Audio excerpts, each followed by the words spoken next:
that's how you make some good old dog treats. Oh, I'm just gonna take it. Oh, yeah. Oh, crunch factor. What are we doing? So, we're gonna go ahead and make the world's best salmon treats. But I don't know you can go ahead and say world's best. No, it's the best in the world. I claimed it. Best in the world, asterisk at the bottom, by Leland Jake. Step 1 is grab the salmon. So there's a few different kinds of salmon. We use wild sockeye. There's standard salmon as well, which is the, what's it called again? Maybe we'll do like a voiceover and then we'll talk over it all. Atlantic salmon. So step 2, I like to clean this as much as possible because I'm a very cleansy person, which my fiance can agree with. Not even a little bit. Hey, I'm very clean. There's nothing clean about Alright, it. we gotta edit your voice out of this. You're making me look bad. This is my video. By the way, this stuff, the Myers, is ridiculously strong. The soap? Yeah. We love all of Mrs. Meyer's stuff. It's like ridiculously good. So, sponsor me. So I should Okay, use it's them sitting like in a bag. I think that's clean enough. I like to clean it. I don't know. It's just me. I scrubbed and dubbed. Huh? Idiot. Cut out. Uh-huh. Check 1. Check 1. Next, place Nope. said salmon into the sink. Psych. Next, cork the sink. Next, place said salmon into the sink. To thaw it out, I like to use cold water because I don't use warm water because I don't want any parts that are cooked yet. So I use cold water, just fill it up until it's, you know, covered in water. Until, you know. It's gonna thaw out. This actually thaws out pretty quickly. But the goal is, you actually don't want it all the way thawed out. You want it a little bit frozen. The word is frozen. So I like to keep it a little bit frozen. Uh-huh. That way it's actually a lot easier to cut once we get to that part.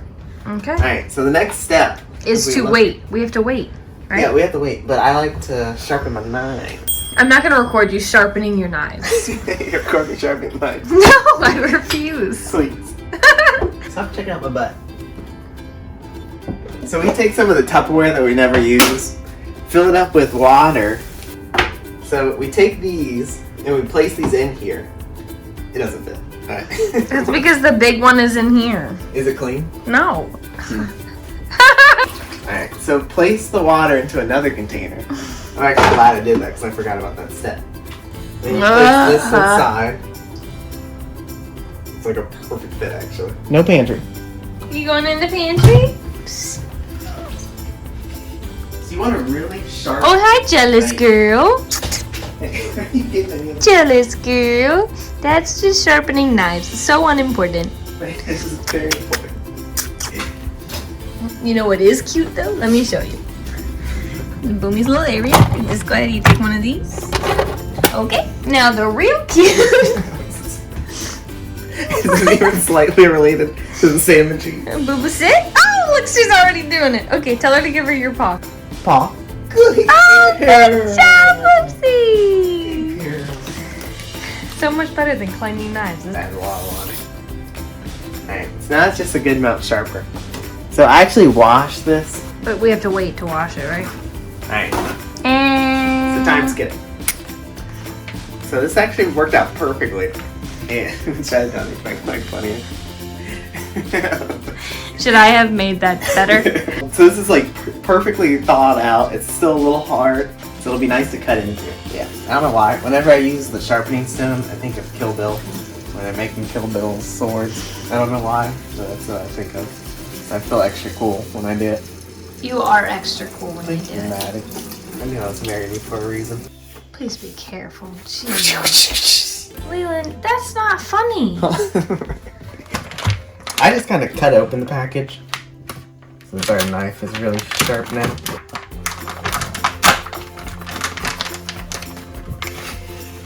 Alright, so it's nice and salmon-y.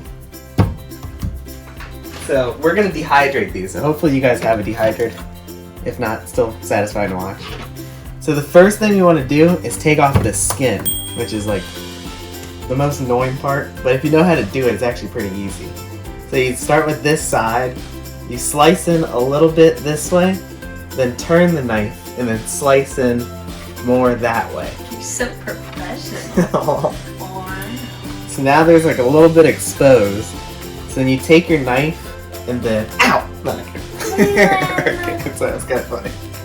Alright, so you take your knife, in all seriousness. What if I actually cut myself? I know, you're gonna cry wolf so many times on these videos that next time you do it, I'm like, oh, okay. And you make a tiny hole, and then you're gonna try to open it up as much as you can without harming yourself, obviously. And that way you have something to hold on to. So we have that little bit of a hole, and you can stick your thumb through there. Alright, so then you take your knife. I turn the cutting board just so I have enough room. And you put your knife right under there. And you're actually not going to cut into it. You're going to pull the salmon to you. And you have it kind of lower. So like right there. Alright, ready? So then as you pull the salmon to you, you sway back and forth.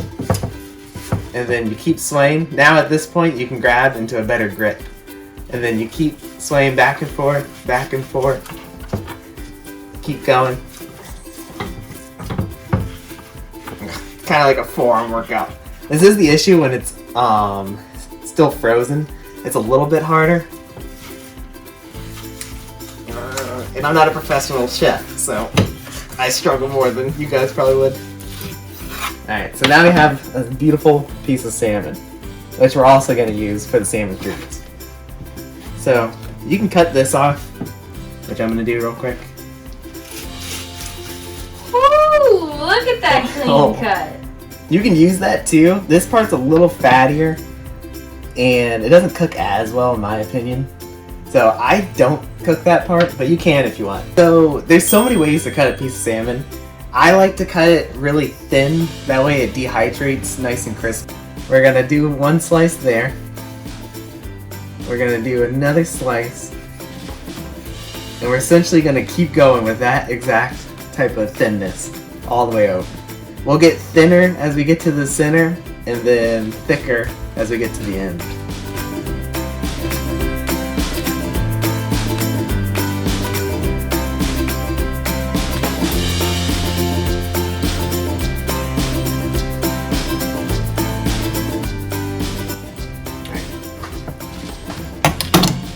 So this is the end result. They're really, really thin pieces, and this is going to help it cook pretty evenly in the dehydrator, because our dogs like them crispy.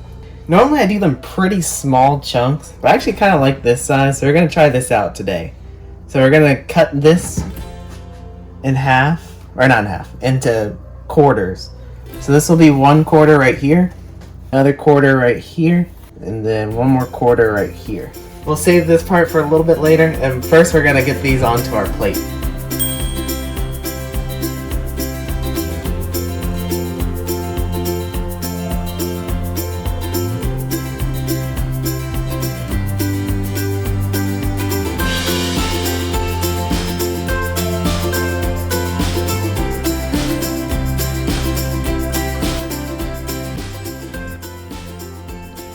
So it's not a competition, but these are my beautiful lined up ones, and these are Maddie. I like to think it's artistic. Hers actually really good though, because it's spaced out really nicely. You don't want them too close, like some of these are actually too close, and it'll just be a little bit harder to cook in the dehydrator. So evenly spaced is the best way to go. The salmon skin treats are the next thing. So what you do is I line it up first and just kind of roll it, fold it in half, and then I take my knife and then just cut really thin slits. So this is one part, and then just keep going all the way down.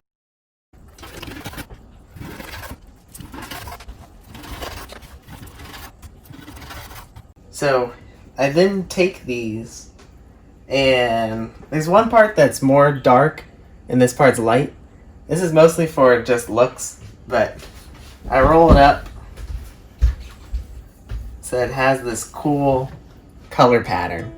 And that's one. So then you just place that on this tray and then keep doing that for the rest of them.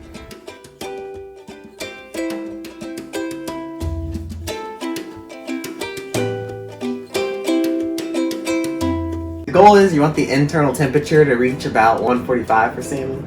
And just a quick note, if your salmon's not already frozen, it's be frozen for about a week. That way there's these parasites that are in some salmon that are really infectious for dogs.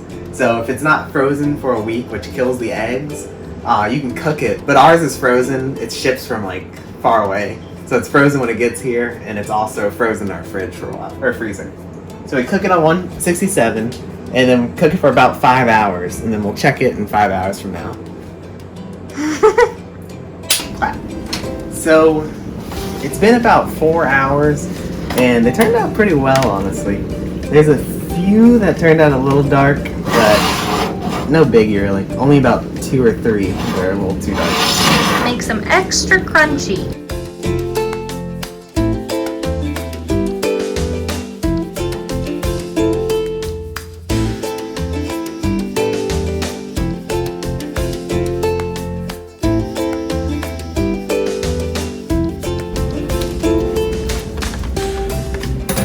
So these are like really thin. But I like that. I don't know why. If I was a dog, like this would taste good. Ew. Yep. Tastes good. Did you eat it? Ew. What did it taste like? Pretty bad. Ew. These are like what dogs go Yeah, nuts go ahead, for. try these. Oh, salmon too. Please don't. Ew, ew, it's a scale. It's a scale? There's scales on. Is that a joke? It's salmon skin. It's good for your skin. Oh, okay. Okay, boo boo. You might like this more than me. Oh, I'm just gonna take it. Oh, yeah. Oh, crunch You factor. want some of that? Let's see if he'll eat it. It's gonna have salmon skin. You don't think so? Wait, boo boops, wait. Okay, good girl, boo. Why'd you make it? Look how cute. So that's how you make some good old dog treats. And then we just take them all. And all of them fall out.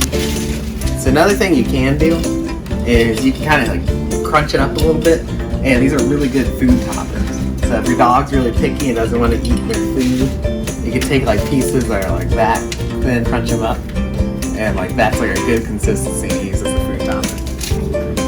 Alright, sit. Paw. Other paw. Lay down.